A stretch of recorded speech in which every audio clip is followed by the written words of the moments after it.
Controversial both in America and over here in the UK. The second episode aired last night.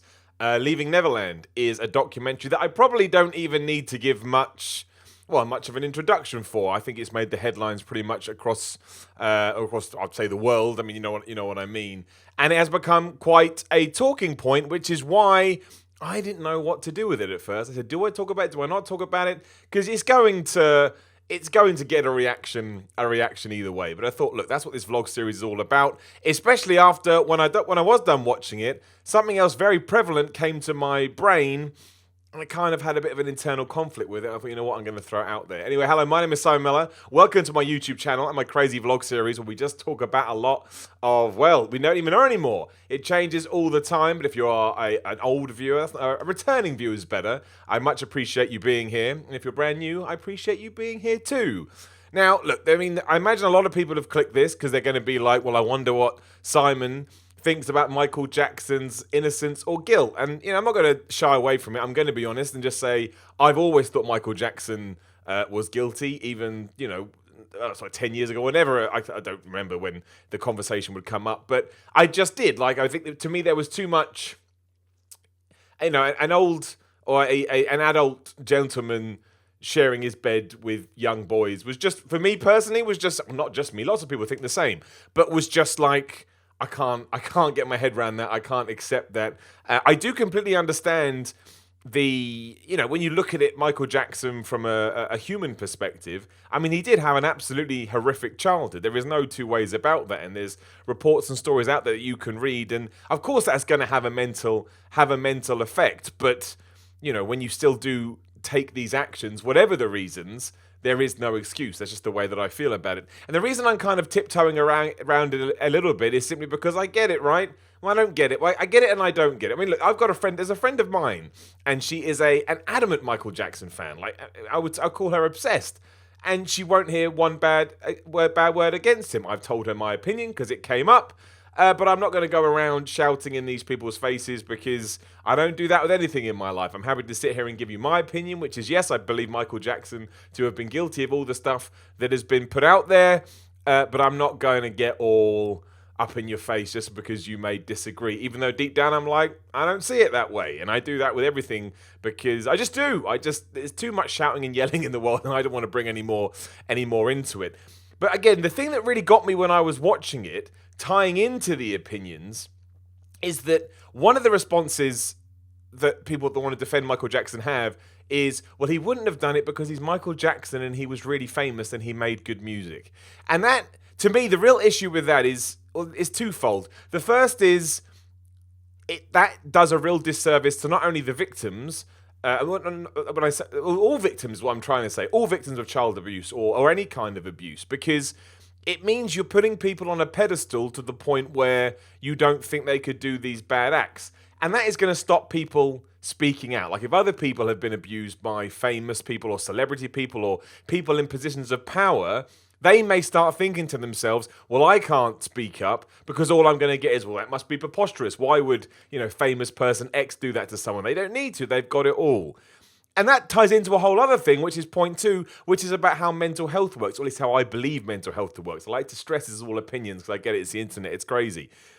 Mental health, no matter how the negative and the positives, it doesn't discriminate. We talked about this at the beginning of the week when, unfortunately, Keith Flint passed away. It's not like you're rich and you're famous and you don't have problems and issues or bad thoughts or aren't a good person deep down. Bad people can become really successful. That's just the world.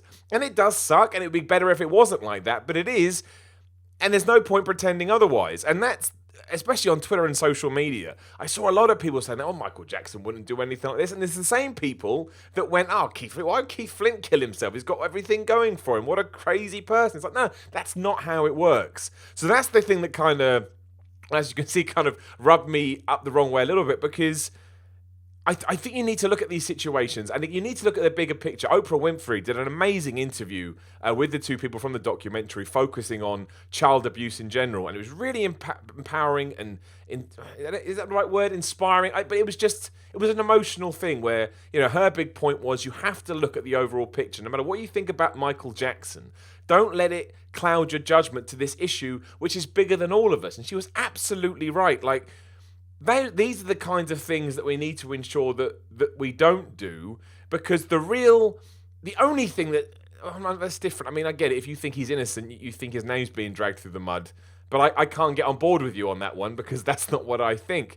But when it comes to somebody that is speaking up and is a child abuse victim, I think we should be doing everything in our power to, again, make sure their voices are heard and make sure they get the help they need and make sure they feel like they can talk about it. And that ties into everything that I've been trying to do on this vlog series for over a year, is that I still feel like, and again, I've been talking about it more from a personal point of view, where you're struggling with depression or mental illness or whatever, but there is still this stigma that you can't talk up about it because someone is just going to bat you away. They're just going to be like, that's pathetic, that's ridiculous. And it's like, no, it's not pathetic and it's not ridiculous. And as soon as you push someone back down, they're already struggling, so where the hell are they meant to go from there? Of course they're going to go internally and probably start coming up with some really bad ideas, or at least not being allowed to experience a life that they deserve to experience. Because if you are a child abuse victim, your life in many ways has been stolen away from you. And as we are talking about Michael Jackson was a child abuse victim as well. Of course he was. I'm 99% sure all these reports about his father are true. I'll say allegedly, because again, it's not 100%, but to treat a child put that much pressure on a child and tell the child, your own child as well, your own offspring, that they have to deliver you this level of success, that does steal away not only the thing is, when you steal away a person's childhood, you do steal away their life, because in adulthood, then they then have to go and deal everything, as to them what happened as a child. And that's the same for everybody, but there's different kinds of intensity, I guess, when it comes to it. But that's why we need to embrace these people more. And I get it, some people are going to come out the woodwork, and of course they're going to try and exploit famous people or do whatever. Unfortunately, that is just another facet of life. But we really need to take it on a case-by-case basis and make sure we don't just make these sweeping statements that, could potentially put someone that has, I don't say they've risked a lot, but certainly put a lot on the line to say, look, this happened to me. It's taken me a long while to accept it, and now I need help. I don't think going the other way is going to help anybody. I think we should absolutely try and, being supportive is something that I think is really important, and I do think we're better at it in 2019, but it also seems like sometimes we lose our way. And I get it, of course it's going to be harder in this situation because it's a public figure, it's a figure many people love. His music was a part, especially around my age, his music, well, even older and even younger, his music has been a part of every, he was just there, he was around, and you can sit here and run off his hits for days, but just because he went and made a load of good music and he was a really talented singer doesn't mean that he couldn't have done all these other things. And I think that's the key. I think being blind to it, just because he was good at music, that's when I think we're going off in the wrong direction. And again, I will try and make the counterpoint here where people will say, yes, but it was because of all this celebrity and fame that these people are now coming out and they're trying to get money off him. Look, that's not a rare opinion to have. Again, on social media and in life in general, that's everywhere. I know friends, as I've already discussed, who will swear blind that they do not believe Michael Jackson did anything. But it would be, I don't say it would be better, that's too preachy, but I just think it makes more sense in my head to try look at the facts outside of being a celebrity or being a musician, and then you're allowed to make up your own mind, because that's that's another. Of course you are. If you weren't, it'd be a crazy place. Again, there is going to be a bit of bias in what I'm saying, because as I've already talked about, I think Michael Jackson did do these things. To the stories that came out in this documentary, how much is it true, how much isn't true, I don't know. And the sad fact is Michael Jackson has passed away now for 10 years or so we're never going to know for sure. But it's everything I saw in that documentary. I mean, it was a horrendous, in terms of a review, I guess it was horrendous to watch. And some of the things they were talking about, I just did this. That's the whole time. I just shook my head, and I completely understand why some people turned it off. I mean, I was tempted to numerous times, but I do think, even if we take 50% of it and say that, that's what's happened, as I do, I think these things happen, and I think it's very hard to process too, especially because then you get into the whole debate about how do you separate the artist from the human being, and it's tough. Like, I'm a big professional wrestling fan, as I'm sure you know. This is a constant debate too. But Chris Benoit, if you don't know Chris Benoit, I mean, go look it up. You get more details, but the kind of the headlines is, Chris Benoit was suffering from brain damage, essentially, and he went out and killed his wife and child. I can't separate the, I go the other way. I don't go, oh, well, he was a great wrestler, so I can just forget about the murders. I can't, because to me, in my sort of hierarchy of life, what he did is worse than whatever good he put into the world by being a wrestler, because wrestling could go away tomorrow and, it wouldn't make a difference. I'd be upset because I love it, but it's not the be-all and end-all. And yes, look, he did have, I think they said he had the brain of like a 95-year-old man from all the abuse that he had suffered over the years. And you have to throw that in there as well. But it doesn't excuse the act. It's a reason for the act, but on a moral level, it doesn't excuse it. And there's no way I'd ever be able to get past it in that sense. And again, I know, I've heard interviews with the people like Chris Jericho who were close with Chris Benoit, and they see it very differently. And of course they would, because everybody's going to come at it from their own angle, but that's mine. And it's kind of the same here.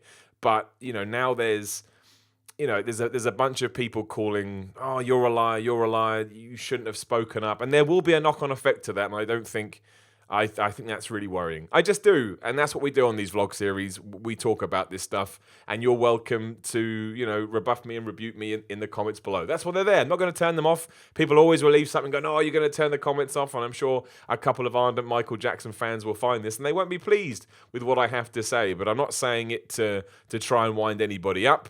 It's just, it's incredible really when you do vlogs, and I was nervous about doing my first one, but, when certain things come up and you have this internal struggle where, and I did this, I don't want to talk about it because you thought, I don't want people to go crazy, but that's when you go, that's why I have to talk about it. You can't pick and choose. This is what I think. It's not a legal thought, if you know what I mean. It's not like I've said something atrocious. It's just my opinion, and that's that, and that's what these vlogs will always be. Nice and ranty today as well. If you are watching this on Friday, look, go out there, have a great weekend. Thanks as always for watching. Like the video, share the video, subscribe. You know how YouTube works, and I'll see you again next week.